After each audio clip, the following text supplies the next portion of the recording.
there is a lot of positives that have come from this censorship, because people have been very determined to make sure that the film is shown. I heard that in Colchester, the film was stopped by the council or people ringing up a venue, and it was going to be pulled, but they managed to find an Indian restaurant and they put it on in the Indian restaurant that night, and it was a success. So people are really making an effort to put the film on, and I wanted to find out more about the people who are doing this, who are really going out of their way to put it on. And I spoke to Jill McCall, who is a Wimbledon activist, about her having put it on 3 times. Jill, you're in South London. Can you tell us how many times you've screened in your area the film? Okay, I've done it 3 times now, once a fortnight over a 6-week period. And then through sheer exhaustion, I've had a little break. It's also been my birthday, so I took the liberty of having my birthday off. But I need to get up and get on with the 4th showing. And there is an appetite for this film. And I'll have to say, it's a growing appetite. People are seeing the publicity, the adverse publicity, and they're curious and they want to understand. They want to see what this is about. And the more that we get this business of banning the film from places like Tolpuddle and Glastonbury, you know, these fringy kind of edgy places where freedom of speech is paramount, freedom of artistic license is paramount, and all of a sudden there are banning orders, instructions not to show. People are curious. People are curious, and they're coming to see the film, and we have chats afterwards, and it's really is good. So you've done it 3 times now. Can I ask you, has anyone watching the film in those 3 times, have they said that it's anti-Semitic or that it's a conspiracy theory? Has anyone on the feedback said this is a load of nonsense? We haven't had any negative appraisal at all. I haven't seen anybody walking out of the film. Nobody stood up in the auditorium in the meeting place where we showed the film and shouted out. In the discussion, which each time we've had a discussion chaired by different people, including you, not a single person has been taking the contrary view or being upset about it. Upset in terms of, wow, we didn't realize it was like that, but they are not discrediting the film in any way. We've had nothing negative. And you know, you've shown it 3 times. You're thinking of the 4th. What is it about the film that you think has made it both popular but also something that they've tried to ban? Why do you think it's so powerful? I think it's seriously rocking the establishment, and it's rocking it in a way that they didn't really see coming, in the same ways they didn't realize how powerful the Corbyn lobby was when Corbyn nearly won. And Corbyn nearly won in spite of already huge machinations behind the scene to prevent it happening. And when you saw the Labour people, the Labour establishment, the surprise on their faces when Corbyn came within a whisker of winning, and you realise retrospectively what had gone on behind the scenes. I saw it going on in my own constituency. I was the CLP secretary at the time, and I didn't realise quite what was happening, but we had somebody imposed on us. It wasn't our choice. We still went out full tilt to win in Wimbledon. Now, we have had a Labour MP in Wimbledon, Roger Casali, some years ago, apparently more by luck than judgment. And here we went with this, and people were saying, wow, there's a Labour Party in Wimbledon, and they were excited. And, you know, we reduced Stephen Hammond's majority by more than 50%, in spite of having a no-show imposed PPC. With hindsight, we realized that when the next person who was allowed, we were allowed to choose the next person, Jackie Schneider, stood, and she was passionate. She called herself the Pollyanna of politics, and she really put her heart and soul into the fight to win in Wimbledon. based on what we'd done the previous time. We had people moving into our CLP who we didn't know from Adam, who pushed out all the people, the campaigning group that we had, and started telling her how to campaign in Wimbledon. She was starved of funds. She was separated from the people that she knew and trusted.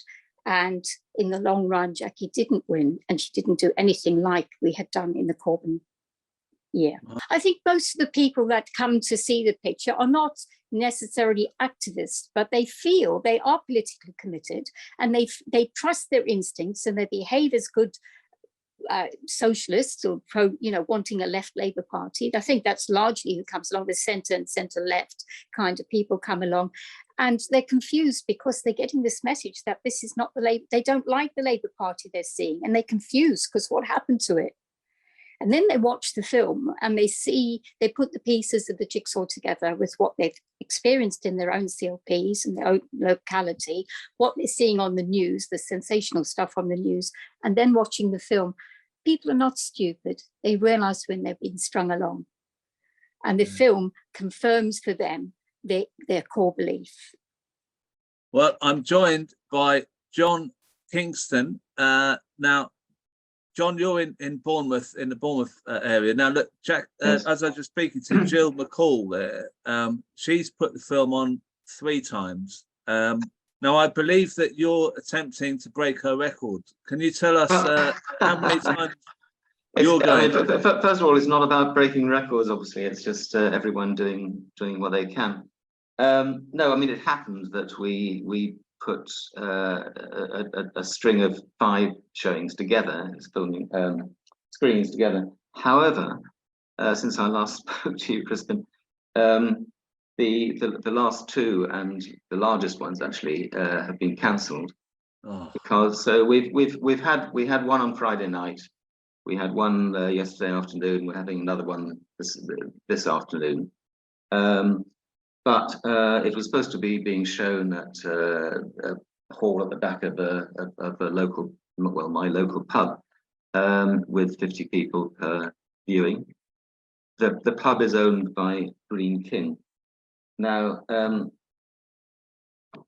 on Friday morning, before the first screening, a letter was sent by registered post from the Campaign Against Anti-Semitism, from someone who calls himself the Director of Investigations and Enforcement, which is a lovely title, to each of the venues, and it hand delivered and had to be signed for, and urging them. Well, first of all, talking about saying Jewish people in your area have raised concerns about this, right? And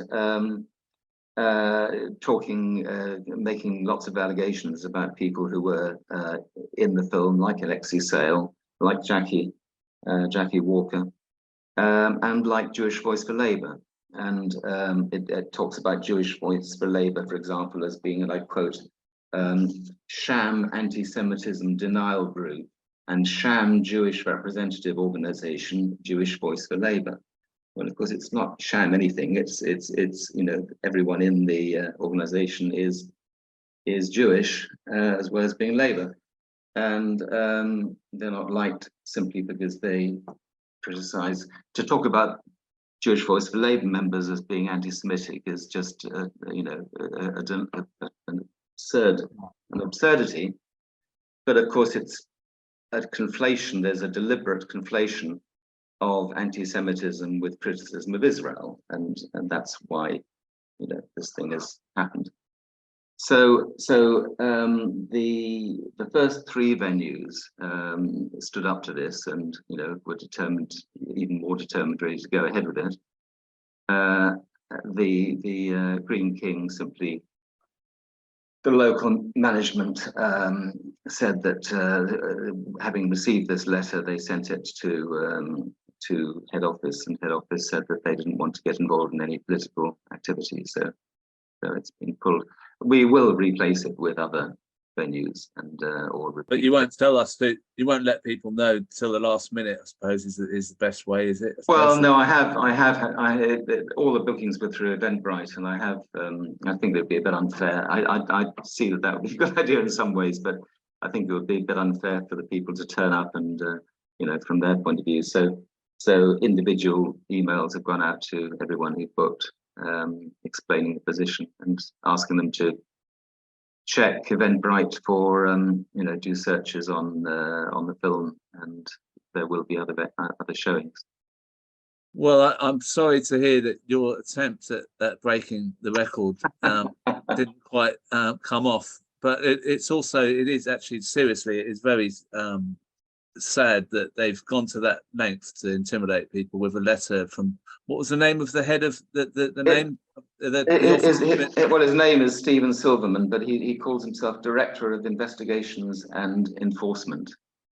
And enforcement, they obviously don't have any statutory right or anything to enforce anything, but they're trying to intimidate people, and in at least one case succeeding. So the people who are prepared to put it on are independent venues who have had the courage to do so, which is great. I would just like to make one point that people have talked about this as a way to suppress socialism, and of course it wasn't a way to suppress socialism in the form of the leadership that under Jeremy Corbyn.